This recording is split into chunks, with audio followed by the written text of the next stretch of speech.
We have the medical tools to control HIV. We can test, prevent and treat it so people live healthy lives and don't transmit it.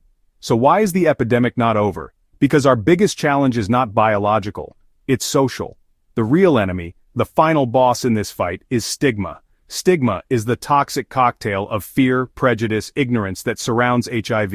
It's why people are afraid to get tested, afraid to tell anyone once diagnosed. It's why people are denied jobs, housing, love. The virus attacks the immune system, but stigma attacks a person's humanity. This stigma is rooted in epidemic history. In early days, HIV was linked with already marginalized communities: gay men, drug users, sex workers. It was framed as punishment for immoral behavior, a narrative that was cruel, false, and incredibly damaging. This legacy lingers today. It manifests in quiet whispers, social exclusion, discriminatory laws, outright violence. It creates a climate of shame and secrecy that is the perfect environment for an epidemic to thrive.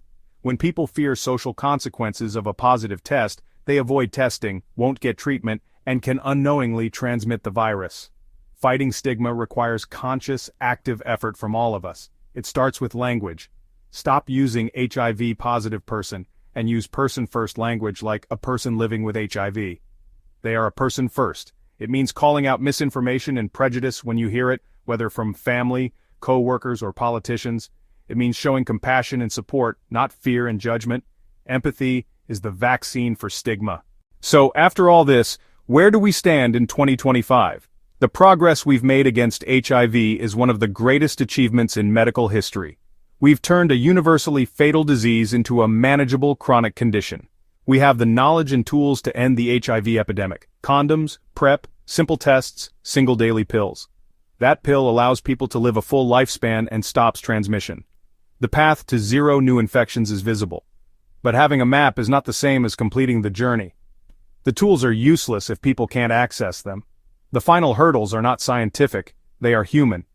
Inequalities that leave communities behind, lack of funding for public health, political indifference, persistent stigma that creates walls between people and care. Our work now is to dismantle these barriers with relentless advocacy, education, funding, ensuring everyone has access to life-saving innovations regardless of who they are, where they live, or how much money they have. This fight requires all of us. Healthcare providers must be educated on U equals U and treat every patient with dignity. Policymakers must fund harm reduction and prevention programs based on evidence, not ideology.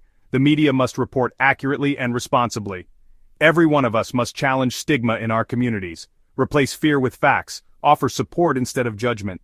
This is how we honor the memory of millions we have lost and protect the future for millions more. It is a fight for health, justice, equality, basic human compassion. The story of HIV is no longer just loss.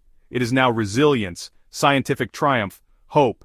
For every person newly diagnosed, there is a community ready to support them and treatment that can give them back their future. For every outdated myth, there is U equals U to demolish it.